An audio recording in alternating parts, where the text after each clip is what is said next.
ആധുനിക കേരളത്തിൻ്റെ ശില്പികൾ എന്ന പരമ്പരയിൽ മക്തി തങ്ങളുടെ ചിന്തയും പ്രവർത്തനങ്ങളും കേരള സമൂഹത്തിൽ എത്ര മാത്രം സ്വാധീനം ചെലുത്തി അതിനെ ഈ വർത്തമാന സാഹചര്യത്തിൽ വിലയിരുത്തുമ്പോൾ എങ്ങനെ ആ വിഷയം കൈകാര്യം ചെയ്യണം എന്നത് സംബന്ധിച്ചിട്ടുള്ള ഒരു ഉൾക്കാഴ്ച നൽകുന്ന ഒരു ചർച്ച ഈ വരുന്ന 45 മിനിറ്റിനുള്ളിൽ ഇവിടെ ഉണ്ടാകും എന്ന പ്രതീക്ഷയോടെ ഓരോ സ്പീക്കേഴ്സും 10 മിനിറ്റ് നിങ്ങളുമായി സംവദിക്കും. അതിനുശേഷം ഒരു 5 മിനിറ്റ് ചർച്ചയ്ക്കും നമുക്ക് കഴിയുമെങ്കിൽ നീക്കിവെക്കാം എന്ന് പ്രതീക്ഷിക്കുന്നു. ഇത് നവോത്ഥാനം സജീവമായി ചർച്ച ചെയ്യപ്പെടുന്ന ഒരു കാലമാണ്. നവോത്ഥാനം ചർച്ചയ്ക്കെടുക്കുമ്പോൾ പ്രധാനമായും വാഗ്ഭടാനന്ദൻ, നാരായണഗുരു തുടങ്ങി ആ പരമ്പരയിൽ എപ്പോഴും പേരിന് വേണ്ടിയെങ്കിലും ചേർത്ത് വയ്ക്കാറുള്ള ഒരു നാമമാണ് വക്കം അബ്ദുൽ ഖാദർ മൗലവി. വക്കം അബ്ദുൽ ഖാദർ മൗലവിയാണ് കേരളത്തിലെ മുസ്ലിം നവോത്ഥാനത്തിൻ്റെ പയനിയർ എന്ന തലത്തിലാണ് സാധാരണഗതിയിൽ വിശകലനങ്ങൾ ഇതുവരെ നടത്തി പോന്നിട്ടുള്ളത്.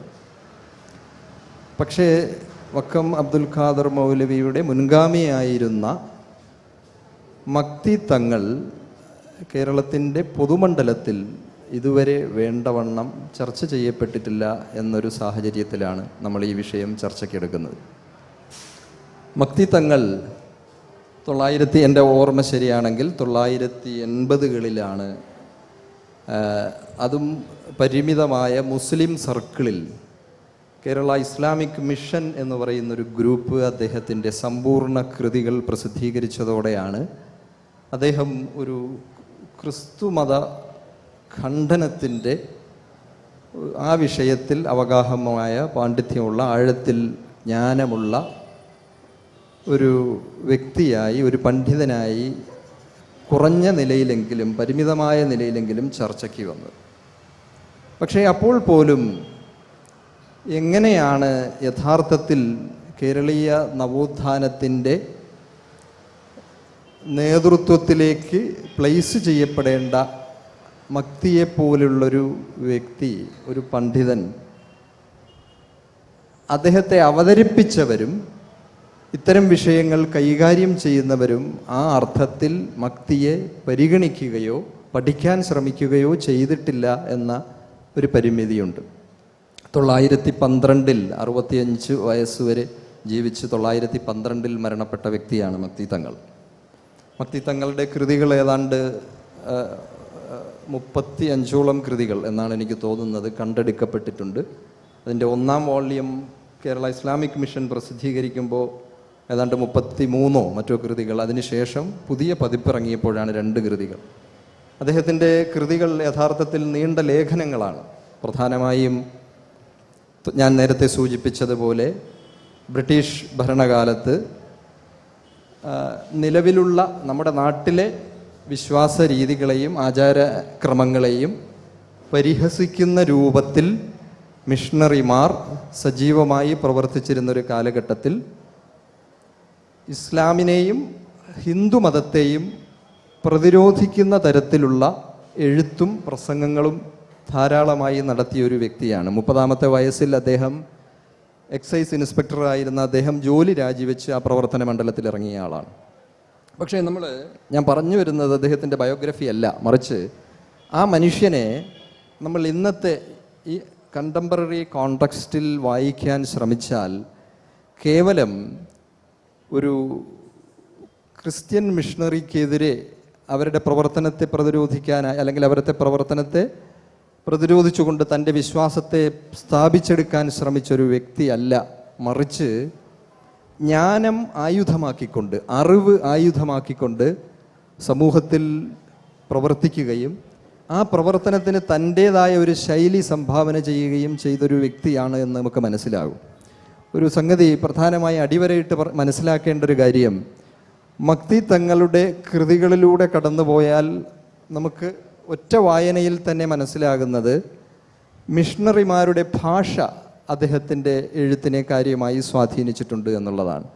അപ്പോൾ അദ്ദേഹത്തെ പിൽക്കാലത്ത്, അത് വക്കം അബ്ദുൽ ഖാദർ മൗലവിയാണെങ്കിലും നമ്മുടെ ഈ നവോത്ഥാനത്തിൻ്റെ മുൻഗാമികളായി നാം കരുതുന്ന ചാലിലകത്ത് കുഞ്ഞഹമ്മദ് ഹാജി, ഹമദാനി തങ്ങൾ, ഇവരെയൊക്കെ തന്നെ ഏതെങ്കിലും ഒരു പ്രത്യേക കള്ളിയിലേക്ക് അടച്ചിടാനുള്ളൊരു ശ്രമമാണ് എല്ലാ വിഭാഗം ജനങ്ങളും നടത്തിക്കൊണ്ടിരിക്കുന്നത്. കേരളത്തിൻ്റെ നവോത്ഥാനത്തിൻ്റെ മുൻഗാമി എന്ന അർത്ഥത്തിൽ മക്തിയെ ഏറ്റെടുക്കാൻ കേരളത്തിലെ സലഫികൾ കാലങ്ങളായി ശ്രമിച്ചുകൊണ്ടിരിക്കുന്നു. ഏതുപോലെ വക്കം അബ്ദുൽ ഖാദർ മൗലവിയുടെ മേൽ അവകാശം സ്ഥാപിച്ചതുപോലെ യഥാർത്ഥത്തിൽ ഇത്തരത്തിലുള്ള നവോത്ഥാന ശില്പികളെ ഏതെങ്കിലും തരത്തിലുള്ള കള്ളികളിൽ ഒതുക്കുന്നതിനുപരി ഒരു ആധുനിക ചിന്ത തൻ്റെ പൂർവസൂരികളുടെ പ്രവർത്തനത്തിൽ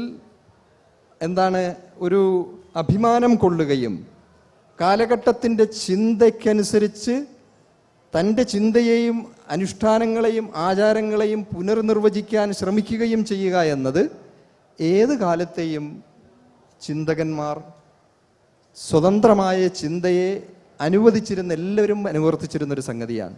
വക്കം അബ്ദുൽ ഖാദർ മൗലവിയും മക്തിയും ഒക്കെ അത്രമാത്രമേ ചെയ്തിട്ടുള്ളൂ.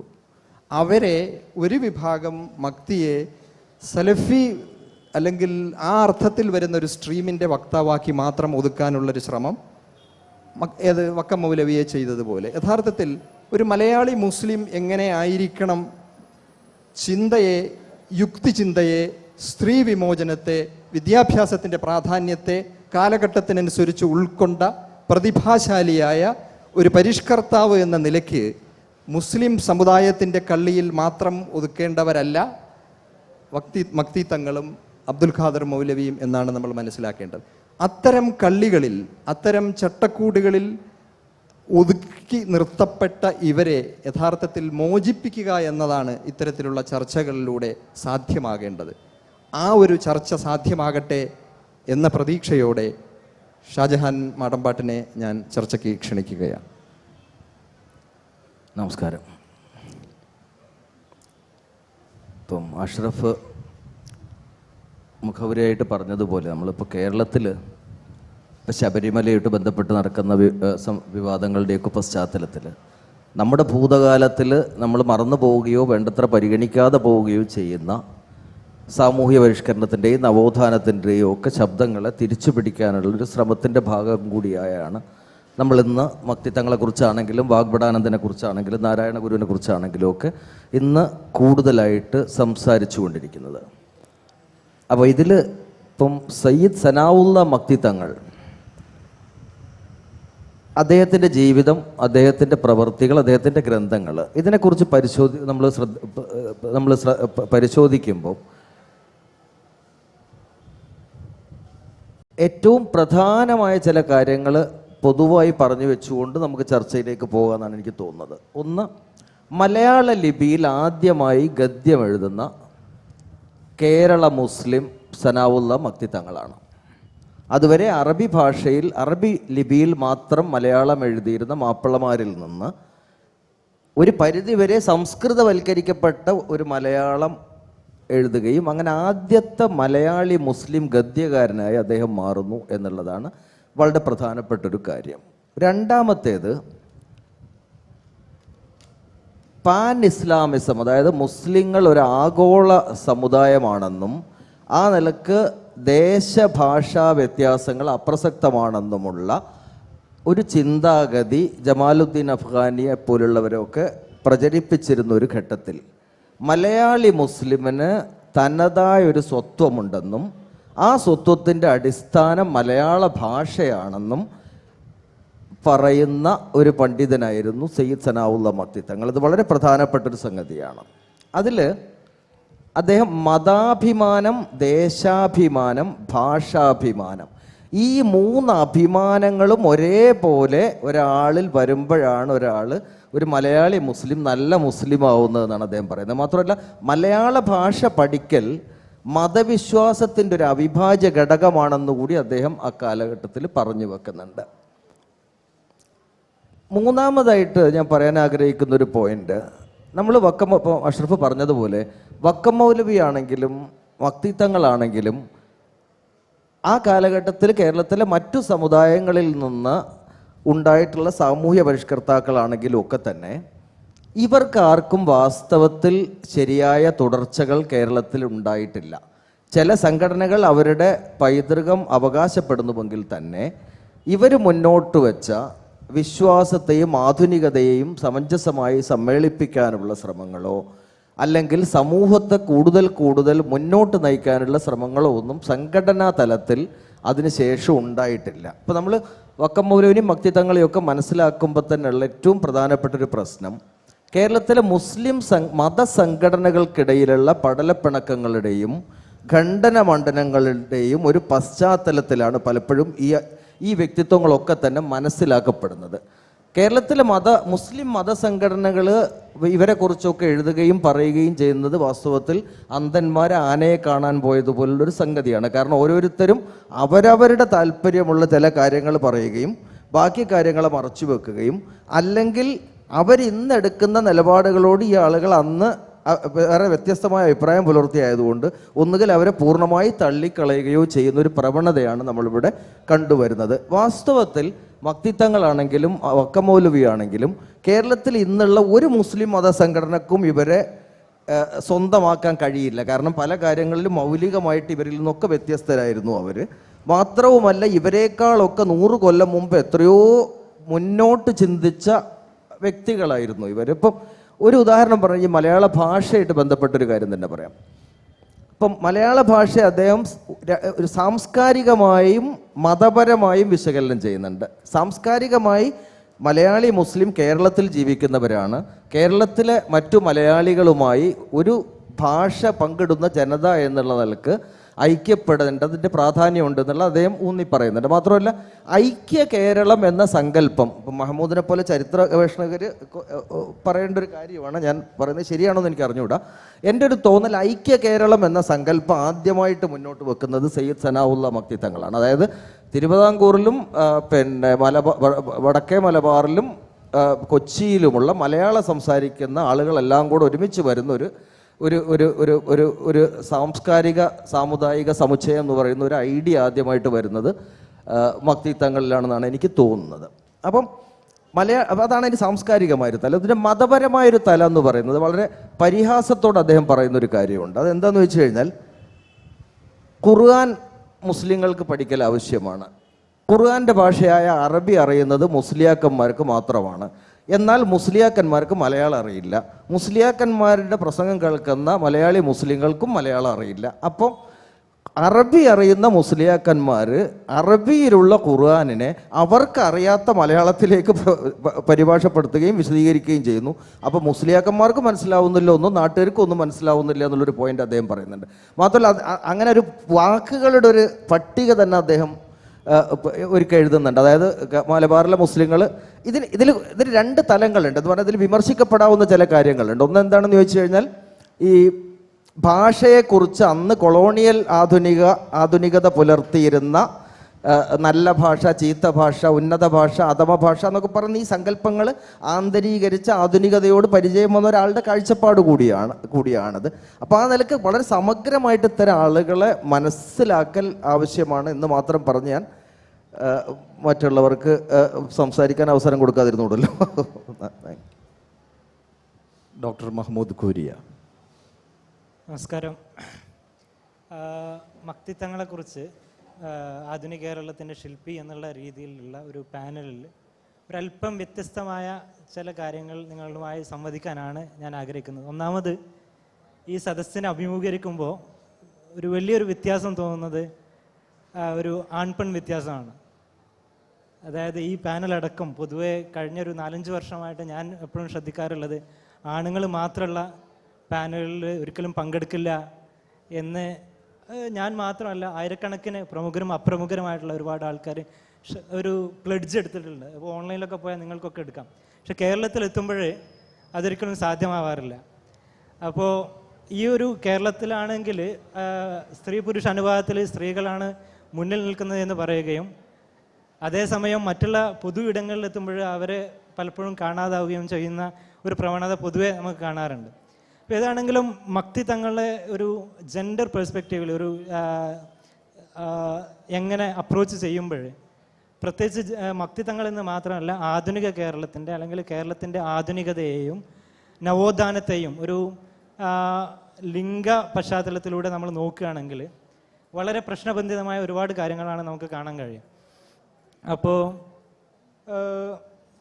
മക്തി തങ്ങളെ എന്താ പറയുക, ആധുനികതയുടെ ഒരു കണ്ണാടി വെച്ച് അല്ലെങ്കിൽ നവോത്ഥാനത്തിൻ്റെ ഒരു കണ്ണാടി വെച്ച് നമ്മൾ വായിക്കുന്നതിന് പകരം നമ്മൾ മലയാളികൾ പരിചയിച്ച ആധുനികതയ്ക്ക് എതിരെ മക്തി തങ്ങൾ എന്ന ഒരു കണ്ണാടിയെ പിടിച്ച് വായിക്കുമ്പോൾ നമുക്ക് കാണാൻ പറ്റുന്ന ഒരുപാട് കാര്യങ്ങളുണ്ട്. അതായത് ഇന്നത്തെ എത്രത്തോളം കേരളം സ്ത്രീവിരുദ്ധമായും അതുപോലെ ജാതീയമായും വംശീയാധിക്ഷേപപരമായിട്ടും കേരളം ഇന്ന് നിലനിൽക്കുന്ന ഒരു നവോത്ഥാന കേരളത്തിൻ്റെ അതേ ഒരു പ്രതിച്ഛായയാണ് ഒരു 100 വർഷം മുമ്പ് എഴുതിയ മക്തി തങ്ങളുടെ ഒക്കെ കൃതികളിൽ നമുക്ക് കാണാൻ കഴിയുന്നത്.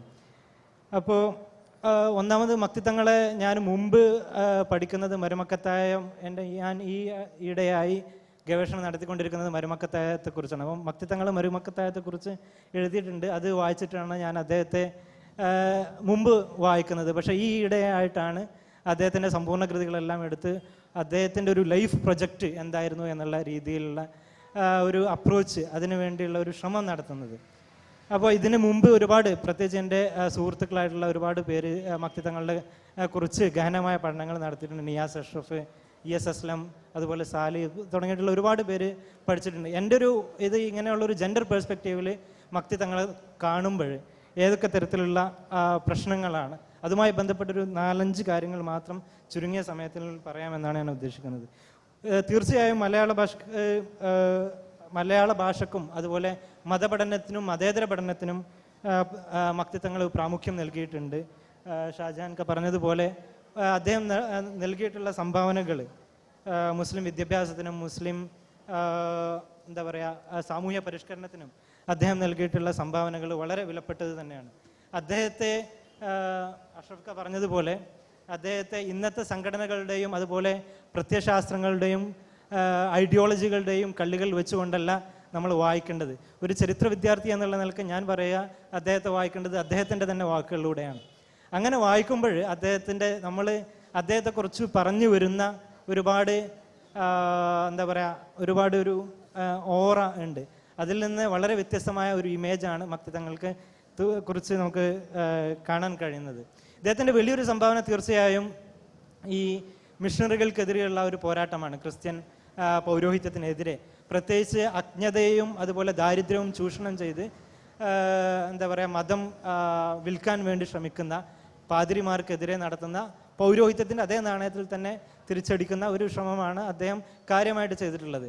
നൈൽ ഗ്രീനൊക്കെ Bombay Islam, terrains of exchange എന്നൊക്കെ തുടങ്ങിയിട്ടുള്ള ഒരുപാട് പുസ്തകങ്ങളിൽ 19ാം നൂറ്റാണ്ടിൽ ഉണ്ടായിരുന്ന മുസ്ലിം സ്പീക്കേഴ്സിനെ കുറിച്ച് അല്ലെങ്കിൽ മുസ്ലിം ലീഡേഴ്സിനെ കുറിച്ച് എഴുതിയിട്ടുള്ള ഒരു കാര്യം തന്നെയാണ്. മിഷണറീസ് ഉപയോഗിച്ച അതേ ടെക്നോളജി, പ്രിൻറ്റിംഗ് ടെക്നോളജിയോ അല്ലെങ്കിൽ പാംഫ്ലെറ്റിയറിങ്ങോ തുടങ്ങിയിട്ടുള്ള എല്ലാ ടെക്നോളജിയും അതേ ടെക്നോളജി അല്ലെങ്കിൽ അതേ ജ്ഞാന മേഖലകൾ, ജ്ഞാന രൂപങ്ങൾ ഉപയോഗിച്ചിട്ട് അതേ നാണയത്തിൽ തിരിച്ചടിക്കുന്ന ഒരു പ്രവണതയെക്കുറിച്ച് പഞ്ചാബിൻ്റെ കോണ്ടെക്സ്റ്റിലും പിന്നെ മറ്റുള്ള ഒരുപാട് കോണ്ടെക്സ്റ്റിൽ നൈൽ ഗ്രീന് റിലീജിയസ് എക്കോണമി, ഇവരുടെയൊക്കെ റിലീജിയസ് കമ്മോഡിറ്റീസിനെയൊക്കെ മുൻനിർത്തിയിട്ട് അദ്ദേഹം വിശദമായി എഴുതിയിട്ടുണ്ട്. മക്തി തങ്ങൾ ആ ഒരു രീതിയിൽ നമുക്ക് കാണാൻ പറ്റുന്നതാണ്. അദ്ദേഹത്തിൻ്റെ ഏത് രചനകളാണ്, ഒരുപാട് രചനകൾ, കടവര ഗുഡാരമാണെങ്കിലും പാർക്കലീത്ത പോർക്കളാണെങ്കിലും തൃശ്ശിവ പേരൂർ, ക്രിസ്തീയ വായ്പ തുടങ്ങിയുള്ള വായടപ്പ് തുടങ്ങിയിട്ടുള്ള ഒരുപാട് രചനകളൊക്കെ നമുക്ക് കാണാൻ കഴിയുന്നത് ആ ഒരു ക്രിസ്തീയ റിലീജിയസ് എക്കോണമിയെ ക്യാപിറ്റലൈസ് ചെയ്യുന്ന തരത്തിലുള്ള ഒരു ശ്രമമാണ് അദ്ദേഹത്തിൽ നിന്നുണ്ടാകുന്നത്.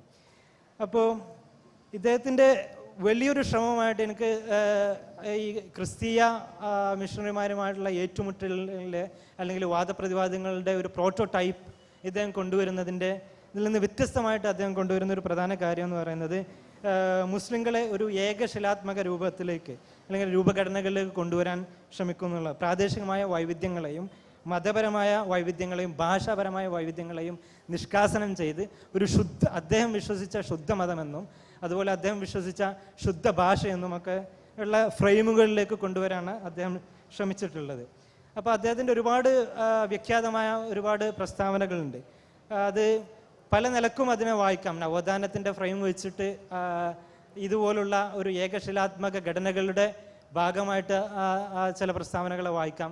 അല്ലാണെങ്കിൽ ഒരു ആൻറ്റി വുമൺ അല്ലെങ്കിൽ മെയിൽ ഷോവനിസ്റ്റ് എന്നുള്ള തരത്തിലും അദ്ദേഹത്തെ വായിക്കാം. ചില രണ്ട് വളരെ വിഖ്യാതമായ പ്രസ്താവനകൾ. ഒന്നുള്ളത്, അടുക്കള വിട്ടു പോയിട്ടില്ല, അറിവുള്ളവരെ കണ്ടിട്ടില്ല, അറിവുകളൊന്നും പഠിച്ചിട്ടില്ല, ഫത്വക്കൊട്ടും കുറവില്ല എന്ന് പലപ്പോഴും പറയുന്നതാണ്. ഇതിനെക്കുറിച്ച് തന്നെ ദീർഘമായിട്ട് പറയാൻ പറ്റും, ഏതൊക്കെ തരത്തിലുള്ള. അതുപോലെ മറ്റൊന്ന്, ഒരു ഷാജാൻക പറഞ്ഞതുപോലെ മൊല്ലാക്കന്മാരുടെ മലയാളത്തെക്കുറിച്ച് അദ്ദേഹം പറയുന്നത് മലവാസികൾ പോലും ഹസിക്കത്തക്കതാകുന്നു എന്ന് പറയുന്ന ഒരു പ്രസ്താവനയും പറയുന്നുണ്ട്. അപ്പോൾ മലവാസി, ഈ ജാതീയമായിട്ടുള്ള ഒരു അധിക്ഷേപം ഇദ്ദേഹത്തിൻ്റെ കൃതികളിൽ നമുക്ക് നിരന്തരമായിട്ട് കാണാൻ പറ്റും. കാര്യമായിട്ട് ജാതീയ അധിക്ഷേപങ്ങളെക്കാളേറെ ബ്രാഹ്മണ്യത്തിലേക്ക് കേരള ഇസ്ലാമിനെ വഴി നടത്തുക എന്നുള്ളതായിരുന്നു അദ്ദേഹത്തിൻ്റെ ക്രിസ്തീയ പൗരോഹിത്യ മിഷണറിമാർക്ക് അപ്പുറത്തുള്ള ഒരു ലൈഫ് പ്രൊജക്റ്റായിട്ട് കാണാൻ പറ്റുന്നത്. ഇങ്ങനെയുള്ള ഒരു ബ്രാഹ്മണ്യത്തിൽ അധിഷ്ഠിതമായിട്ടുള്ള ഒരു പരിഷ്കാരത്തെ അദ്ദേഹം അഭിമുഖീകരിക്കുമ്പോൾ പലപ്പോഴും നമുക്ക് കാണുന്നത്, പ്രത്യേകിച്ച് സ്ത്രീ വിഷയവുമായി ബന്ധപ്പെട്ട് ഒരുപാട് പരിഷ്കാര ശ്രമങ്ങൾ നടക്കുമ്പോൾ, അത് ലിംഗനീതിയുടെ വിഷയത്തിലാണെങ്കിലും സ്ത്രീ വിമോചനത്തിൻ്റെ കാര്യത്തിലാണെങ്കിലും സ്ത്രീ വിദ്യാഭ്യാസത്തിൻ്റെ കാര്യത്തിലാണെങ്കിലും അദ്ദേഹത്തെക്കുറിച്ച് പറഞ്ഞു വരുന്നതിൽ നിന്ന് വളരെ വ്യത്യസ്തമായിട്ടാണ് അദ്ദേഹത്തിൻ്റെ രചനകൾ നമ്മളോട് സംസാരിക്കുന്നത്. സ്ത്രീക്ക് വിദ്യാഭ്യാസം നൽകുന്നത് ഇതിനെ അധിക്ഷേപിക്കുന്നതും, പ്രത്യേകിച്ച് ഉന്നത വിദ്യാഭ്യാസം അവർക്ക് അലങ്കാരം നൽകുന്നത്, അത് വിദ്യാഭ്യാസത്തിൻ്റെ ഒരു അലങ്കാരം, BA പഠിപ്പിക്കേണ്ടതിൻ്റെ ആവശ്യമില്ല എന്നുള്ള അദ്ദേഹത്തിൻ്റെ നാരി നരാഭിചാരി എന്നുള്ള ആ കൃതി സ്ത്രീവിരുദ്ധതയുടെ ഘോഷയാത്രയാണ്. ആ പുസ്തകം മുഴുവൻ നമുക്ക് ആൺകോയ്മയും പുരുഷ കേന്ദ്രിതവുമായിട്ടുള്ള ഒരു ഇതിലാണ് അദ്ദേഹം നടത്തുന്നത്. അപ്പോൾ ആ സമയത്ത് അദ്ദേഹം അഭിമുഖീകരിക്കുന്നത് തന്നെ സ്ത്രീ സമത്വത്തിന് വേണ്ടി നിലകൊണ്ട അന്നത്തെ ശബ്ദങ്ങളെ മുളയിലെ നുള്ളിക്കളയാൻ, അതായത് മുസ്ലിങ്ങൾക്കിടയിൽ തന്നെ പാശ്ചാത്യ ലിംഗനീതി വാദങ്ങൾക്കെതിരെയുള്ള അല്ലെങ്കിൽ അതിനെ ചൂട് പിടിച്ചുകൊണ്ട് വരുന്ന വാദങ്ങളെ മുസ്ലിങ്ങൾക്കിടയിലും ചൂട് പിടിക്കുന്നുണ്ട്. അതിനെ എന്ത് വില കൊടുത്തും എതിർക്കണം എന്നുള്ള രീതിയിൽ അദ്ദേഹം തന്നെ എഴുതുന്നുണ്ട്. അപ്പോൾ ലിംഗനീതിയുടെ ഒക്കെ വിഷയത്തിൽ അന്ന് നടന്ന ചർച്ചകൾക്ക് കേരളത്തെ പിന്നോട്ട് നയിക്കുന്നതിലാണ്, അതിന് മുന്നിൽ നിന്ന ഒരു പ്രധാന വ്യക്തിയാണ് മക്തിത്തങ്ങൾ എന്നാണ് എനിക്ക് തോന്നിയിട്ടുള്ളത്. പിന്നെ അദ്ദേഹത്തിൻ്റെ ഒരുപാട് ഈ പുസ്തകം, ഈ നാരി നരാഭിചാരി എന്നുള്ള ഏത് പേജ് എടുത്ത് നോക്കിയാലും ആദ്യം തമാശ എന്ന് നമ്മൾ തോന്നുകയും പിന്നെ ദേഷ്യവും പിന്നെ പുച്ഛവും തോന്നുന്ന തരത്തിലാണ് ഇദ്ദേഹത്തിൻ്റെ ഒരുപാട് പ്രസ്താവനകളുള്ളത്. അപ്പോൾ ബഹുഭാര്യത്വം എന്നല്ല, ബഹുഭാര്യത്വത്തെക്കുറിച്ചൊക്കെ അദ്ദേഹം പറയുന്ന പ്രസ്താവനകൾ എന്ന് കാണുന്നത് സ്ത്രീ എന്ന് പറയുന്നത് പുരുഷനെ വിത്തിറക്കാനുള്ള ഒരു കളം മാത്രമാണെന്നും പുരുഷൻ്റെ കാമം തീർക്കാനുള്ള ഒരു വിളനില മാത്രമാണ് സ്ത്രീ എന്നൊക്കെയുള്ള തരത്തിലുള്ള ഒരുപാട് പ്രസ്താവനകൾ. അതിലേറെ എനിക്ക് വളരെ ഒരു പുച്ഛത്തിൻ്റെ ഒരു ഘട്ടത്തിലേക്ക് വന്ന ഒരു പ്രസ്താവന എന്ന് പറയുന്നത്, പുത്രപരിപാലനത്തിനായി നിയമിക്കപ്പെട്ട ദാസിസ്ഥാനം മാത്രമാണ് മാതാവിലുള്ളത് എന്ന് അദ്ദേഹം പറയുന്നുണ്ട്. അതായത് ഭർത്താവിനെ സേവിച്ചാൽ മാത്രം പോരാ, ആൺമക്കളെ കൂടെ സേവിക്കേണ്ടതാണ് ഒരു സ്ത്രീയുടെ ധർമ്മം. ഒരു ദാസിയുടെ, ഒരു അടിമ സ്ത്രീയാണ് ശരിക്കും മാതാവ് എന്നുള്ള തരത്തിലുള്ള ഒരു ഇതാണ്. അപ്പോൾ പൊതുവെ പറയാനുള്ളത് ഇത്തരം വാദങ്ങൾ അദ്ദേഹത്തിൻ്റെ സ്ത്രീവിരുദ്ധതയെക്കുറിച്ച്, സ്ത്രീവിരുദ്ധ എന്നുള്ള ഒരു വാക്കിൽ മാത്രം ഒതുക്കി നിർത്താൻ പറയാവുന്നതല്ല, ഒരുപാട് പറയാനുണ്ട്. അദ്ദേഹത്തിൻ്റെ ബയോളജിക്കൽ ഡിറ്റർമിനിസം, അല്ലാണ്ടെങ്കിൽ മെയിൽ ഷോവനിസത്തിൻ്റെ പല ലെയറുകളിലുള്ള അദ്ദേഹത്തിൻ്റെ വാക്കുകൾ. അപ്പോൾ ഇതിനൊക്കെ കുറിച്ച് പറയുമ്പോൾ പൊതുവെ എല്ലാവരും പറയാ ആ കാലഘട്ടത്തെ മുൻനിർത്തി അദ്ദേഹത്തിൻ്റെ വാക്കുകൾ വായിക്കണമെന്നാണ്. പക്ഷെ ആ കാലഘട്ടത്തെ മുൻനിർത്തി നമ്മൾ നോക്കുമ്പോൾ ഇദ്ദേഹത്തിൻ്റെ വർക്കുകളിനെ പറയുന്നത് അതിനെതിരെ, ലിംഗ സമത്വത്തിന് വേണ്ടി, ലിംഗനീതിക്ക് വേണ്ടി വാദിക്കുന്നവർക്കെതിരെയാണ് ഇദ്ദേഹം വാദിക്കുന്നത്. അത് ആ കാലത്തുള്ള, പിന്നെ അതുപോലെ തന്നെ ഇദ്ദേഹത്തിൻ്റെ സമകാലീനനായുള്ള ആളാണ് ശ്രീനാരായണ ഗുരു. ശ്രീനാരായണ ഗുരുവിൻ്റെ ഞാൻ അധികം വായിച്ചിട്ടില്ല, പക്ഷെ വായിച്ച ഭാഗങ്ങളെല്ലാം എടുത്തു നോക്കുമ്പോൾ നമുക്ക് വളരെ മനോഹരമായിട്ട് സ്ത്രീ സമത്വത്തിനും അല്ലെങ്കിൽ സ്ത്രീകൾക്ക് വേണ്ടി എല്ലാ തരത്തിലും, ഇപ്പം ഇദ്ദേഹം മക്തിത്തങ്ങൾ പറയുന്ന ഒരു പ്രധാന കാര്യം എന്ന് വെച്ചാൽ സ്ത്രീ അബലയാണ് എന്ന് തെളിയിക്കുന്നതിന് അദ്ദേഹം, അല്ലെങ്കിൽ ചബലയാണ് എന്ന് തെളിയിക്കുന്നതിന് പറയുന്നത് ഋഷിമാരോ മഹർഷിമാരോ അല്ലെങ്കിൽ സന്യാസിമാരോ ആയിട്ട് സ്ത്രീകളിൽ നിന്ന് ഇതുവരെ ആരും ഉണ്ടായിട്ടില്ല എന്നൊക്കെയാണ് അദ്ദേഹം പറയുന്നത്. ശ്രീനാരായണ ഗുരു ധർമ്മപരിപാലന സംഘം, സ്ത്രീകൾക്ക് മാത്രമായിട്ട് ധർമ്മപരിപാലന സംഘങ്ങൾ അല്ലെങ്കിൽ ധർമ്മപാലന മഠങ്ങൾ സ്ഥാപിക്കണം എന്ന് പറയുന്ന അതേ കാലത്താണ്. അതുപോലെ സ്ത്രീകൾക്കിടയിൽ നിന്ന് സന്യാസിമാരുണ്ടാവണം എന്ന് പറയുന്ന കാലത്താണ് മക്തിത്തങ്ങൾ സ്ത്രീ അബലയാണ് എന്നുള്ളതിന് തെളിവായിട്ട് ഇദ്ദേഹം പറയുന്നത്. അപ്പോൾ ആ കാലത്തെ മുൻനിർത്തി നമ്മൾ വായിക്കുമ്പോൾ ഇങ്ങനെയുള്ള ഒരുപാട് ആ കാലത്ത് എൻ്റെ കൂടെ സഞ്ചരിച്ചിട്ടില്ല മക്തി തങ്ങൾ എന്നാണ് എനിക്ക് തോന്നുന്നത്. എന്ന് വെച്ച് ശ്രീനാരായണ ഗുരു എന്താ പറയുക ഒരു എന്താ പറയുക സ്ത്രീ സംബന്ധമായിട്ട് ഇപ്പോൾ ഭാര്യാധർമ്മം എന്നൊക്കെ പേരിൽ അദ്ദേഹത്തിൻ്റെ ഒരു വർക്കൊക്കെ ഉണ്ട്. അതൊക്കെ ഭാര്യയുടെ ധർമ്മം ഭർത്താവിനെ സേവിക്കൽ മാത്രമാണ്, അവരുടെ കുട്ടിയെ സേവിക്കലാണ് എന്നൊക്കെയുള്ള തരത്തിൽ ശ്രീനാരായണ ഗുരു എഴുതിയിട്ടുണ്ട്. അതുകൊണ്ടാണ് ഈ അടുത്ത് ഞാൻ ഷിഹാബുദ്ദീൻ പൊയ്തങ്കടൻ്റെ അടുത്ത് സംസാരിച്ചപ്പോൾ മതമേതായാലും ശ്രീനാരായണ ഗുരു നന്നായ മതി എന്ന് പറഞ്ഞതായിട്ട് ഒരു ഏഴര കുടിയനായിട്ട് ഒരാളിങ്ങനെ ഇടയ്ക്ക് പറഞ്ഞു പോകുമായിരുന്നു എന്ന് പറയാറുണ്ട്. അപ്പോൾ അതുപോലെ ഈ സ്ത്രീ വിഷയത്തിലും കേരളത്തിൻ്റെ ആധുനികതയുടെ മൊത്തത്തിലുള്ള അല്ലെങ്കിൽ നവോത്ഥാനത്തിൻ്റെ ഉള്ള ലിംഗസമത്വത്തിൻ്റെയൊക്കെ വിഷയത്തിൽ ഒരുപാട് പ്രശ്നബദ്ധിതമായി ഇരിക്കുമെങ്കിലും ഈ മക്തി തങ്ങൾ എടുത്തിട്ടുള്ള ഒരുപാട് പ്രശ്നങ്ങൾ അദ്ദേഹത്തിൻ്റെ വാക്കുകൾ എപ്പോഴും പ്രശ്നബന്ധിതമാണ് എന്നാണ് എനിക്ക് തോന്നിയിട്ടുള്ളത്. അതുകൊണ്ട് തന്നെ അവസാനമായി ഞാൻ പറഞ്ഞ കാര്യങ്ങളൊക്കെ നിങ്ങൾ ഓർത്തോളുന്നില്ല, പക്ഷെ അവസാനമായിട്ട് എനിക്ക് പറയാനുള്ള ഒരു കാര്യം എന്ന് പറയുന്നത് ഈ വ്യക്തികളെ മുൻനിർത്തി കേരളത്തെ നവോത്ഥാനത്തെ നമ്മൾ കേരള നവോത്ഥാനം എന്നല്ല ഏത് ചരിത്രത്തെയും വ്യക്തികളെ മുൻനിർത്തിയിട്ടുള്ള ഒരു വ്യക്തിപൂജ ആവരുത് ചരിത്ര പഠനം എന്നുള്ള ഒരു രീതിയിൽ അതാണ് എനിക്ക് പറയാനുള്ളത്. അതായത് ഏത് വ്യക്തിയെ എടുത്ത് നോക്കുകയാണെങ്കിലും ഇതുപോലെ ഒരുപാട് തരത്തിലുള്ള പ്രശ്നങ്ങളെ നമുക്ക് കാണാൻ കഴിയും. അതുകൊണ്ട് തന്നെ ഇവരൊക്കെ ഉണ്ടാക്കിയ ഒരു നവോത്ഥാനമാണ് കേരളത്തിൻ്റെ നവോത്ഥാനം എങ്കിൽ അതുകൊണ്ട് തന്നെയാണ് ഇന്നും കേരളം എന്താ പറയുക ഇത്രയും സ്ത്രീവിരുദ്ധവും അതുപോലെ ജാതി വിരുദ്ധവുമായിട്ട് തുടരുന്നത് എന്ന് പറഞ്ഞുകൊണ്ട് അതുകൊണ്ട് ഇനിയും വരില്ലേ ഈ വഴി ഇത്രയും ആനകളെയും തെളിച്ചുകൊണ്ട് എന്ന് അല്ലെങ്കിൽ വരരുത് ഇത്രയും ആനകളെയും തെളിച്ചുകൊണ്ട് എന്ന് പറഞ്ഞ് ഞാൻ നിർത്തുന്നു. നന്ദി. മക്തി തങ്ങളുടെ ചിന്താമണ്ഡലവും പ്രവർത്തന രംഗവും വളരെ മൗലികമായ ഒരു വേറിട്ട വായനയ്ക്കാണ് മുഹമ്മദ് കൂരിയ ഇപ്പോൾ മുതിർന്നത്. ഇനി MC അബ്ദുൽ നാസർ ഈ വിഷയത്തിൽ എന്താണ് പറയുന്നത് നമുക്ക് നോക്കാം. നേരത്തെ ഷാജഹാൻ മാടമ്പാട്ട് പറഞ്ഞ് നിർത്തിയിടത്തുനിന്ന് ആരംഭിക്കാമെന്നാണ് ഞാൻ കരുതുന്നത്. പൊതുവെ നവോത്ഥാനത്തിൻ്റെ ചരിത്രത്തിൽ ഉടനീളം ഈ ഭാഷാപരമായ ഇടപെടലുകൾക്ക് വലിയ പങ്കുണ്ട്.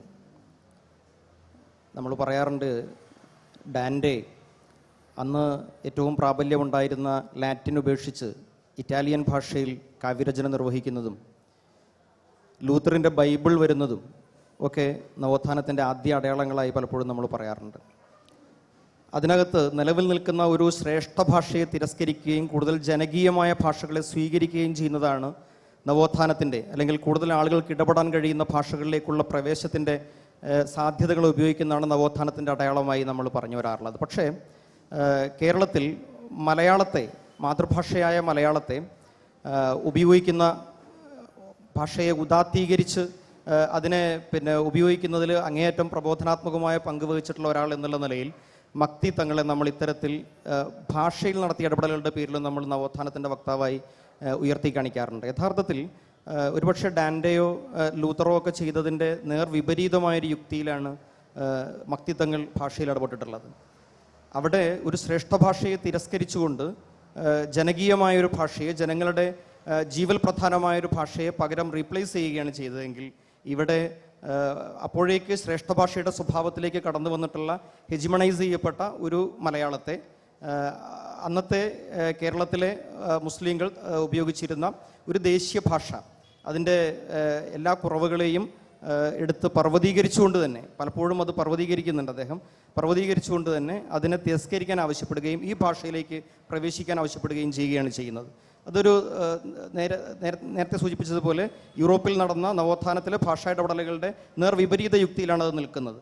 ഇവിടെ ഒരു ശ്രേഷ്ഠ ഭാഷയിലേക്ക് ഒരു സമുദായത്തെ പ്രവേശിപ്പിക്കുകയാണ്, മുസ്ലിം സമുദായത്തെ ആ ഭാഷയിലേക്ക് പ്രവേശിപ്പിക്കുകയാണ് മക്തി തങ്ങൾ ചെയ്യുന്നത്. യഥാർത്ഥത്തിൽ നമ്മളതിനെ ഹിസ്റ്റോറിസൈസ് ചെയ്തിട്ട് തന്നെയാണ് കാണേണ്ടതെന്ന് തോന്നുന്നത്. ഒരു കാലത്തെ കൂടി കണക്കിലെടുത്തുകൊണ്ടേ നമുക്ക് ആ കാര്യത്തിൽ നമുക്ക് എന്തെങ്കിലും സംസാരിക്കാൻ സാധിക്കുകയുള്ളൂ. മക്തി തങ്ങൾ ഇടപെടുന്ന ആ കാലം സ്വാഭാവികമായിട്ടും മുസ്ലിങ്ങൾ അങ്ങേയറ്റം ഐസൊലേറ്റഡായ അല്ലെങ്കിൽ വേറിട്ട് നിൽക്കുന്ന തുരുത്തായി നിൽക്കുന്ന ഒരവസ്ഥ കാലത്തെ കേരളത്തിൻ്റെ സാമൂഹിക മണ്ഡലത്തിലുണ്ട്. അതിൽ നിന്ന് മുസ്ലിങ്ങളെ ഒരു ജനത എന്നുള്ള നിലക്ക്, ഒരു സമുദായം എന്നുള്ള നിലക്ക്, സമുദായ രൂപീകരണങ്ങളുടെ ഒരു ഘട്ടം കൂടിയാണത്. ഒരു സമുദായം എന്നുള്ള നിലക്ക് ആ സമുദായത്തെ കേരളത്തിൻ്റെ പൊതുമണ്ഡലത്തിലേക്ക് പ്രവേശിപ്പിക്കണമെങ്കിൽ, പൊതുമണ്ഡലത്തിൽ ഇടപെടലുകൾ നടത്താനുള്ള പ്രാപ്തി അവർക്ക് നേടണമെന്നുണ്ടെങ്കിൽ സ്വാഭാവികമായും ഭാഷാപരമായ ഒരു പൊതുമണ്ഡലം സൃഷ്ടിക്കേണ്ടതിൻ്റെ ആവശ്യകതയെക്കുറിച്ച് മക്തിത്തങ്ങൾ ബോധവാനായിരുന്നു എന്ന് തോന്നുന്നു. അതുകൊണ്ട് തന്നെ ഈ ഭാഷാപരമായ ഒരു പൊതുമണ്ഡലത്തിനകത്തേക്ക് മുസ്ലിങ്ങൾക്ക് പ്രവേശിക്കാൻ കഴിയുന്ന ഒരു നാൾ വരുമ്പോഴാണ് ഈ പറയുന്ന കേരളത്തിൻ്റെ, നേരത്തെ ഷാജാൻ മാടമ്പാട്ട് ശരിയായി സൂചിപ്പിച്ചതുപോലെ ഐക്യ കേരളം എന്ന് പറയുന്ന ഒരു സങ്കല്പത്തെ അദ്ദേഹം വിഭാവനം ചെയ്യുന്നുണ്ട്. ഒരുപക്ഷെ KPCC കേരള പ്രദേശ് കോൺഗ്രസ് കമ്മിറ്റി ഐക്യ കേരള പ്രമേയം അവതരിപ്പിക്കുന്നതിനൊക്കെ എത്രയോ മുമ്പാണ്, 1912 മരിച്ചുപോയ ആളാണ് മക്തിത്തങ്ങൾ. അതിനു മുമ്പ് ഇങ്ങനെ ഒരു കേരളം എന്ന് പറയുന്ന ഒരു ദേശത്തെ അദ്ദേഹം വിഭാവന ചെയ്യുന്നുണ്ട്, അതിൻ്റെ ഒരു സംസ്കൃതിയെ വിഭാവന ചെയ്യുന്നുണ്ട്. അങ്ങനെ ഒരു പൊതുമണ്ഡലത്തെ, ഭാഷയിലൂന്നിയ ഒരു പൊതുമണ്ഡലത്തെ അദ്ദേഹം വിഭാവന ചെയ്യുന്നുണ്ട്, മക്തിത്തങ്ങൾ വിഭാവന ചെയ്യുന്നുണ്ട്. എന്നിട്ട് അദ്ദേഹം മുസ്ലിങ്ങളോട് അതിനകത്തേക്ക്, ആ ഭാഷാമണ്ഡലത്തിനകത്തേക്ക് പ്രവേശിക്കാനാണ് ആവശ്യപ്പെടുന്നത്. പക്ഷേ അതിനകത്ത് അദ്ദേഹം ചില ന്യായങ്ങൾ ഉന്നയിക്കുന്നുണ്ട്. ഒന്ന് ഖുർആൻ വിവർത്തനത്തിൻ്റെ കാര്യമാണ്. ഖുർആൻ വിവർത്തനം ചെയ്യുമ്പോൾ നിങ്ങളുടെ വാമൊഴിയിലാണ്, അറബി മലയാളമാണെന്ന് മുസ്ലിങ്ങൾ ഉപയോഗിച്ചിരുന്ന ഭാഷ. അറബി മലയാളത്തിൻ്റെ ഒരു പ്രശ്നം എന്താണെന്ന് വെച്ചാൽ, അറബി മലയാളം ലിപിയിലുണ്ട മാറ്റം മാത്രമല്ല, മറിച്ച് വാമൊഴിയെ തന്നെ വരമൊഴിയായി അടയാളപ്പെടുത്തുകയായിരുന്നു. വാമൊഴി വരമൊഴി എന്നുള്ള ഭേദമല്ല ഉണ്ടായിരുന്നത്, മറിച്ച് വാമൊഴി തന്നെ, വാമൊഴി രൂപം തന്നെ അറബി ലിപിയിൽ എഴുതുന്ന രീതിയാണ് ഉണ്ടായിരുന്നത്. അപ്പോൾ അതുകൊണ്ട് നിങ്ങൾ ആ ഭാഷയിൽ ഖുർആൻ വിവർത്തനം ചെയ്യുമ്പോൾ അത് നിരവധി ആശയക്കുഴപ്പങ്ങൾക്ക് വഴിവെക്കുമെന്നും, അതുകൊണ്ട് നിങ്ങൾ കുറെ കൂടി പൊതുവെ സ്വീകാര്യമായ, എല്ലാവർക്കും ഒരേ അർത്ഥം ലഭിക്കുന്ന വാക്കുകളാണ് നിങ്ങൾ ഇതിനുപയോഗിക്കേണ്ടത് എന്നും മക്തിമനക്ലേശം എന്ന് പറയുന്ന കൃതിയിലും മക്തിത്തങ്ങൾ പറയുന്നുണ്ട്. അപ്പോൾ ഇങ്ങനെ ചില പ്രായോഗികമായ ലക്ഷ്യങ്ങളെ മുൻനിർത്തിയിട്ട് കൂടിയാണ്. അദ്ദേഹത്തിൻ്റെ ഏറ്റവും പ്രധാനപ്പെട്ട മേഖല എന്ന് പറയുന്നത് മതസംവാദങ്ങളായിരുന്നു. ഇപ്പോൾ കേരളീയ പൊതുമണ്ഡലത്തിൽ മതസംവാദങ്ങളുടെ ഒരു മേഖലയ്ക്കകത്തേക്ക് ഒരു ഇന്റർ റിലീജിയൻ ആയിട്ടുള്ള മറ്റു മതങ്ങളുമായുള്ള ഒരു ബന്ധം സാധ്യമാവുന്ന തരത്തിൽ ഇടപെടണമെന്നുണ്ടെങ്കിൽ നിങ്ങളുടെ ഈ ഭാഷ കൊണ്ട് അത് സാധ്യമാവില്ല. നിങ്ങൾക്ക് മറ്റുള്ളവരുമായി സംവദിക്കണമെങ്കിൽ, മറ്റുള്ളവർ നിങ്ങളെ ഗൗരവത്തിലെടുക്കണമെങ്കിൽ, നിങ്ങൾ ഈ പറയുന്ന പൊതുമലയാളത്തിലേക്ക് അല്ലെങ്കിൽ ശുദ്ധ മലയാളത്തിലേക്ക്, മക്തിത്തങ്ങൾ ഉപയോഗിക്കുന്ന ഭാഷ അതാണ്, ശുദ്ധ മലയാളത്തിലേക്ക് നിങ്ങൾ പ്രവേശിക്കേണ്ടതുണ്ട് എന്ന് തങ്ങൾ പറയുന്നുണ്ട്. ഇതിന് ഒരു വലിയ പ്രശ്നമുണ്ട് ഇതിനകത്ത്. നമ്മൾ അതിനെ നോക്കിക്കാണുമ്പോൾ കേരളത്തിലെ മുസ്ലിം സമൂഹം, വിശേഷിച്ച് മലബാറിലെ മാപ്പിള സമൂഹം, അന്ന് ഉപയോഗിച്ചിരുന്ന ഭാഷ അറബി മലയാളം എന്ന് പറയുന്നത് കേവലം ഒരു ലിപി സംഹിത മാത്രമല്ലാതെ, മറിച്ച് അതിനകത്തൊരു സംസ്കൃതി കൂടിയുണ്ട്, അതിനകത്തൊരു കൾച്ചറുണ്ട്. അറബി മലയാളത്തിനകത്ത് ഒരു കൾച്ചറുണ്ട്. ആ കൾച്ചറിനെ കൃത്യമായിട്ട് സ്ഥാനപ്പെടുത്താൻ മക്തിത്തങ്ങൾക്ക് കഴിഞ്ഞിട്ടില്ല എന്ന് തോന്നുന്നു. അദ്ദേഹം അതിനെ ഒരു ലിപി വ്യവസ്ഥയായിട്ടോ അല്ലെങ്കിൽ ഒരു വാമൊഴിയായിട്ടോ മാത്രം കാണുകയും ആ വാമൊഴിയെ പരിഷ്കരിക്കണം എന്ന് പറഞ്ഞ് പൊതുമലയാളത്തിൽ നിന്ന്, ശുദ്ധ മലയാളത്തിൽ നിന്ന് നിങ്ങൾ ആരംഭിക്കണം, അതിനകത്തേക്ക് കടന്നു വരണം എന്ന് പറയുക ചെയ്തത്. അപ്പോൾ അതിൻ്റെ ഒരു കുഴപ്പം എന്താണെന്ന് വെച്ചാൽ, ഈ അറബി മലയാള സംസ്കൃതികളുടെ ഒരു കൾച്ചറൽ ക്യാപിറ്റലിനെ പൂർണ്ണമായും കേരളീയ മുസ്ലിങ്ങൾക്ക് നിഷേധിക്കുന്ന ഒരവസ്ഥ വരുന്നുണ്ട്. അതിൽ നിന്നുള്ളൊരു തുടർച്ചയല്ല. കാരണം നിരവധി മാസികകൾ നടപ്പിലുള്ള, ഏറ്റവും വൈദ്യശാസ്ത്ര ഗ്രന്ഥങ്ങളടക്കം വിവർത്തനം ചെയ്യപ്പെട്ടിട്ടുള്ള ഒരു അറബി മലയാളം, ആ അറബി മലയാളം പൂർണ്ണമായി ഇല്ലാതാവുകയും മറിച്ച് പൊതുമലയാളത്തിൽ നിന്ന്, ശുദ്ധ മലയാളത്തിൽ നിന്ന് 1 മുതൽ ആരംഭിക്കുകയും ചെയ്യേണ്ട അവസ്ഥ കേരളീയ മുസ്ലിങ്ങൾക്ക് വന്നിട്ടുണ്ട്. എന്ന് വെച്ചാൽ, എങ്ങനെയാണോ ദലിത് സംസ്കൃതിയുടെ ശേഷിപ്പുകൾ അവരുടെ കൾച്ചറൽ ക്യാപിറ്റൽ ആവാതെ പോയത്, ഒരു ഹെജിമണിയുടെ ആരാധകരായി എങ്ങനെയാണോ കേരളത്തിലെ ദലിത് സമൂഹം മാറിയത്, അതേപോലെ കേരളത്തിലെ മുസ്ലിം സമൂഹത്തിനും അവരുടെ കൾച്ചറൽ ക്യാപിറ്റൽ നഷ്ടപ്പെട്ടതിൽ ഈ അറബി മലയാളത്തിൻ്റെ തിരസ്കാരത്തിന് വലിയ പങ്കുണ്ട് എന്നാണ് എനിക്ക് തോന്നുന്നത്. അതിനകത്ത് അറിഞ്ഞോ അറിയാതെയോ മക്തിത്തങ്ങൾക്കും ഒരു പങ്കുണ്ട്. മക്തിത്തങ്ങൾ അത്തരത്തിൽ ഒരു ഭാഷയെ, ഒരു പുതുഭാഷയെ, അന്നത്തെ മുസ്ലിങ്ങളെ സംബന്ധിച്ചിടത്തോളം അവർക്ക് അന്യമായ ഒരു ഭാഷയെ അവർക്കായി നിർദ്ദേശിക്കുകയാണ് ചെയ്തത്. അതിൻ്റെ ഉദ്ദേശം പൊതുമണ്ഡല പ്രവേശനമായിരുന്നെങ്കിൽ കൂടി. Thank you Nasar. ഇപ്പം പ്രധാനമായും ഷാജഹാൻ മാടമ്പാട്ട് മക്തിയെ എങ്ങനെയാണ് വർത്തമാനകാല സമൂഹത്തിൽ വായിക്കേണ്ടത്, മഹമ്മൂദ് അതിൻ്റെ കുറച്ച് ലിംഗനീതിയുടെ വെളിച്ചത്തിൽ മക്തിയെ മനസ്സിലാക്കാനുള്ളൊരു ശ്രമം, മക്തിയുടെ ഭാഷ നാസറും ഇവിടെ പരാമർശിച്ചു. ഇനി നമുക്ക് ഈ ഒരു 7 മിനിറ്റിനുള്ളിൽ വളരെ ഹ്രസ്വമായ ചോദ്യങ്ങൾ നിങ്ങൾക്കിപ്പോൾ ഉന്നയിക്കാം. ഈ പാനലിസ്റ്റുകൾ നിങ്ങളോട് പ്രതികരിക്കുന്നതാണ്.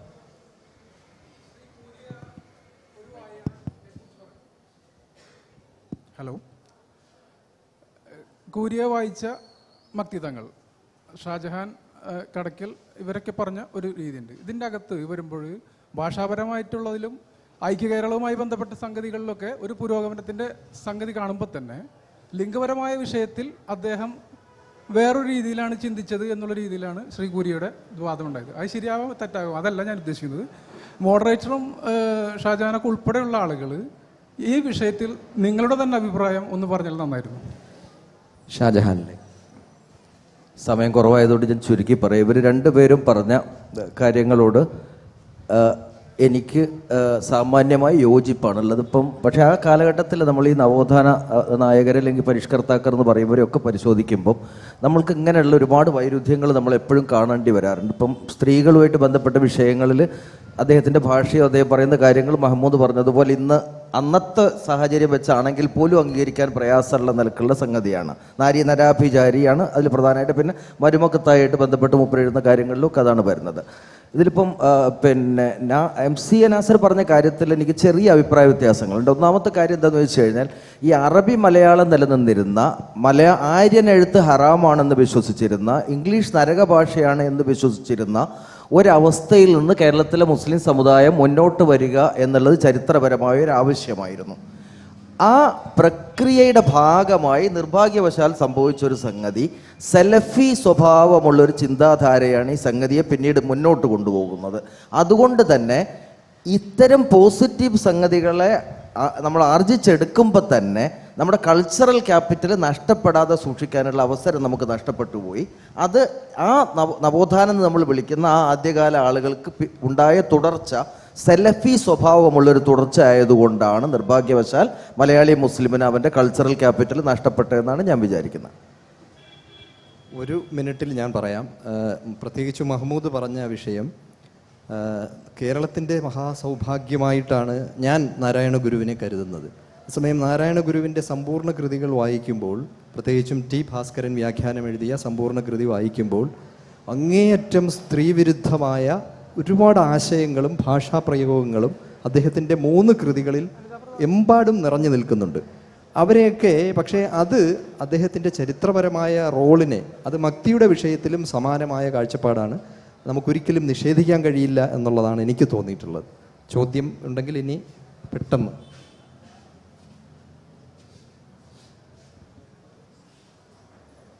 സലഫി പ്രസ്ഥാനത്തിൻ്റെ തുടക്കം ഏതാണ്ട് 921-22 കാലഘട്ടത്തിൽ ഐക്യ കേരളത്തിൻ്റെ അതെ അങ്ങനെ ചോദിക്കുന്നുള്ളൂ. എന്നാൽ 912 മരണപ്പെട്ടു പോയ മക്തി തങ്ങളുടെ തുടർച്ചക്കാരാണ്, അല്ലെങ്കിൽ മക്തി തങ്ങൾ ഞങ്ങളുടെ ആദർശത്തിൻ്റെ ആൾക്കാരാണ് എന്ന് അവകാശപ്പെടുന്ന രീതിയിൽ അദ്ദേഹത്തെ ഒരു കള്ളിയിലേക്ക് തിരിക്കുന്നു എന്ന് അഷ്റഫ് കടക്കൽ സൂചിപ്പിക്കുകയുണ്ടായി. യഥാർത്ഥത്തിൽ ഏതൊരു പുരോഗമന പ്രസ്ഥാനക്കാരും ഏത് നവോത്ഥാന സംരംഭകരായ പ്രവർത്തകരും തന്നെ അതേ രീതിയിൽ മുൻകാലത്ത് പ്രവർത്തിച്ചവർ കാണിച്ചു തന്ന മാതൃക, അവരെ ഏതെല്ലാം രംഗത്ത് നവോത്ഥാനം നടപ്പിലാക്കിയ അതാണ് ഞങ്ങളും നടത്തുന്നത് എന്ന് പറയുക സ്വാഭാവികമാണ്. എന്നതിൽ കവിഞ്ഞ് 12 മരണപ്പെട്ടു പോയ മക്തി തങ്ങൾ ഞങ്ങളുടെ നേതാവാണ് എന്ന് അവകാശപ്പെടുന്ന ഒരവസ്ഥയൊന്നും സലഫി പ്രസ്ഥാനത്തിനുണ്ട് എന്ന് എനിക്ക് തോന്നുന്നില്ല. ഓക്കെ, കൂടുതൽ ചോദ്യങ്ങൾ ഇല്ലെങ്കിൽ പ്രതികരണം. ഈ ലിംഗനീതിയുമായി ബന്ധപ്പെട്ട് നേരത്തെ പറഞ്ഞ കാര്യത്തിൽ എൻ്റെ ഒരു ചെറിയൊരു കമൻ്റാണ്. ലിംഗനീതി യഥാർത്ഥത്തിൽ നവോത്ഥാനത്തിൻ്റെ ഏറ്റവും പ്രധാനപ്പെട്ട അക്കാലത്തൊരു പരിമിതി അത് തന്നെയായിരുന്നു. അത് ലോകത്തിലെവിടെയും അങ്ങനെ തന്നെയാണ്. അത് മക്തിതങ്ങളുടെയോ നാരായണ ഗുരുവിൻ്റെയോ ഇതിൽ മാത്രം കാണുന്നതല്ല. നമ്മൾ ഇപ്പോൾ യൂറോപ്യൻ നവോത്ഥാനത്തിൻ്റെ സന്ദർഭത്തിലും വിക്ടോറിയൻ സദാചാര മൂല്യങ്ങൾ അതിൻ്റെ കൂടെ തന്നെയാണ് വരുന്നത്. സ്ത്രീയെ ഗൃഹത്തിനകത്ത് പ്രതിഷ്ഠിക്കുക എന്ന് പറയുന്നത് നവോത്ഥാനത്തിൻ്റെ പ്രധാന അജണ്ടകളിലൊന്നായിരുന്നു. നവോത്ഥാനത്തിനകത്ത് സെറ്റ് ചെയ്യപ്പെട്ട ഒന്നുകൂടിയാണ് ഈ നമ്മൾ ഇന്ന് കാണുന്ന കുലസ്ത്രീ എന്ന് പറയുന്ന സംഗതി. അത് ആ ഒരു ചരിത്രഘട്ടത്തെ കൂടി മുൻനിർത്തിയിട്ട് വേണം നമ്മൾ മക്തിയെയും നാരായണ ഗുരുവിൻ്റെയും ഒക്കെ ഇത്തരത്തിലുള്ള സ്ത്രീയെ ഇങ്ങനെ ഭാര്യയായി പ്രതിഷ്ഠിക്കുന്ന, സ്ത്രീയെ അമ്മയായി പ്രതിഷ്ഠിക്കുന്ന, ഗൃഹത്തിനകത്ത് മാത്രം പ്രതിഷ്ഠിക്കുന്ന ഈ സമീപനത്തെ കാണാനെന്ന് എനിക്ക് തോന്നുന്നു. ഇവിടെ ഷാജഹാൻ പറഞ്ഞൊരു വിഷയം, ഇതിന് മക്തിക്ക് തുടർച്ചയുണ്ടായില്ല. പക്ഷെ തുടർച്ചയുണ്ടായില്ല എന്ന് പറയുമ്പോൾ അത് എന്തുകൊണ്ട് എന്ന് ഒരു ചുരുങ്ങിയ വാചകങ്ങളിൽ ഒന്ന് വിശദീകരിച്ചാൽ കൊള്ളാം. അല്ല, അതിന് നമ്മുടെ സമയം പരിമിതമാണ്. രാഷ്ട്രീയവും സാമൂഹികമായ ഒരുപാട് കാരണങ്ങളുണ്ട്. എൻ്റെ പൊതുവിൽ ഞാൻ പറയുന്നൊരു പോയിന്റ്, ശ്രീനാരായണ പ്രസ്ഥാനമാണെങ്കിലും കേരളത്തിലെ മറ്റ് സമുദായങ്ങളിലുണ്ടായിട്ടുള്ള പരിഷ്കരണ പ്രവർത്തനങ്ങളാണെങ്കിലും ഒന്നും തന്നെ ഇതിനൊന്നും ഒരു തുടർച്ച കേരള ചരിത്രത്തിൽ ഉണ്ടായിട്ടില്ല. സാമൂഹ്യമായി, രാഷ്ട്രീയമായ ഒരു പക്ഷേ ഇടതുപക്ഷ രാഷ്ട്രീയത്തിന് നമുക്കതിൻ്റെ ഒരു തുടർച്ചയായിട്ട് ചില തലങ്ങളിൽ കാണാൻ പറ്റും. പക്ഷേ സാമൂഹികവും സാംസ്കാരികവുമായിട്ട് മൊത്തത്തിൽ ഇവർക്ക് ഇതിനൊന്നും തുടർച്ച ഉണ്ടായിട്ടില്ല എന്നാണ് എനിക്ക് തോന്നുന്നത്. SND ശ്രീനാരായണ ധർമ്മപരിപാലന പരിപാലന സംഘത്തിൽ നിന്ന് ശ്രീനാരായണ ഗുരുവിനെ രാജിവെപ്പിച്ച ഒരു രാജ്യമാണത്. ഇതേ സാധനം ബാക്കി എല്ലാ സംഘടനകൾക്കും ഉണ്ടായിട്ടുണ്ടെന്നുള്ളതാണ് എനിക്ക് തോന്നുന്നത്. സമയപരിമിതിൻ്റെ ഇത് വലിയൊരു വിഷയമാണ്. കൂരിയ പറഞ്ഞ അതേ കാര്യം നാരായണ ഗുരുവിനെ സംബന്ധിച്ചും ശരിക്കും പ്രസക്തമാണല്ലോ. അപ്പോൾ അതിനെ നമ്മൾക്ക് ഈ പ്രത്യേകിച്ചും ഗുരുചിന്തകൾ കേരള സമൂഹത്തിൽ ഏറ്റവും അധികം സ്വാധീനം ചെലുത്തുന്ന ഈ ഒരു പശ്ചാത്തലത്തിൽ നമുക്ക് എങ്ങനെയാണ് ആ വിഷയത്തെ കാണാൻ കഴിയുക? തുടർച്ച ഉണ്ടായിട്ടുള്ളൊരു, ഇപ്പോൾ തുടർച്ച ഇല്ലാത്ത ഒരുപാട് കാര്യങ്ങൾ പറഞ്ഞു. തുടർച്ച ഉണ്ടായിട്ടുള്ളൊരു കാര്യം ഇവരുടെയൊക്കെ വിഷയത്തിൽ സ്ത്രീവിരുദ്ധത അന്നുള്ളതുപോലെ ഇന്നും തുടരുന്നു എന്നുള്ളതാണ്. അതിൽ കേരളം ഒരിക്കലും പിന്നോട്ട് പോയിട്ടില്ല, മുന്നോട്ട് തന്നെയാണ് പോകുന്നത്. പിന്നെ ആ കാലത്തെ മുൻനിർത്തി വായിക്കുക എന്നുള്ളതിനാണ് വിയോജിക്കുന്ന ഒരു കാര്യം. പക്ഷേ ഈ ഇപ്പോൾ റീഡിങ് അഗെയിൻസ്റ്റ് ഗ്രെയിൻ എന്ന് പറയും. അതായത് ആ പുസ്തകം അവർ വായിച്ച, അവരുടെ തന്നെ പുസ്തകത്തിൽ വായിച്ചാൽ അവർ കൗണ്ടർ ചെയ്യുന്ന വാദങ്ങൾ എന്ന് പറയുന്നത് മുസ്ലിങ്ങൾക്കിടയിൽ തന്നെ സ്ത്രീ സമത്വത്തിന് വേണ്ടി നിന്നിരുന്ന ആൾക്കാരെയാണ് ഇയാൾ കൗണ്ടർ ചെയ്യുന്നത്. പാശ്ചാത്യരെയാണ് അദ്ദേഹം കൗണ്ടർ ചെയ്യുന്ന പ്രധാന അറ്റാക്കിംഗ് പോയിന്റ്. അപ്പോൾ അന്ന് നിലനിരുന്ന ചിന്തകൾക്ക് ഘടകവിരുദ്ധമായി നിന്നിരുന്ന ആൾക്കാരാണ്. അപ്പോൾ അത് ശ്രീനാരായണ ഗുരുവിൻ്റെ വിഷയത്തിലാണെങ്കിലും ഭക്തി തങ്ങളുടെ വിഷയത്തിലാണെങ്കിലും എന്താ പറയുക, ഇത്തരം തരത്തിലുള്ള ഒരു ഇത് പലപ്പോഴായിട്ട് കാണാൻ പറ്റുമെന്ന് പറയാം. ശ്രീനാരായണ ഗുരു ഒരു 70% നമുക്ക് ഭക്തി തങ്ങളെ കമ്പയർ ചെയ്യുമ്പോൾ കുറ്റവിമുക്തനാക്കാമെങ്കിലും എന്താ പറയുക, ഭക്തി തങ്ങൾ പിന്നെയും ഇത്തരം വിഷയങ്ങളിൽ വളരെ പിന്തിരിപ്പൻ നിലപാടായിരുന്നു സ്വീകരിച്ചത് എന്നാണ് എനിക്ക് തോന്നുന്നത്. അത് തന്നെയാണ് ഇന്നുള്ള എല്ലാ മൗലവിമാരും എല്ലാം സംഭവിക്കുന്നത്. ഈ ചർച്ചയെ ധന്യമാക്കിയ, സജീവമാക്കിയ ഷാജഹാൻ മാടമ്പാട്ട്, മുഹമ്മദ് കൂരിയ, MC നാസർ, സദസ്സിനും നന്ദി രേഖപ്പെടുത്തുന്നു. നന്ദി.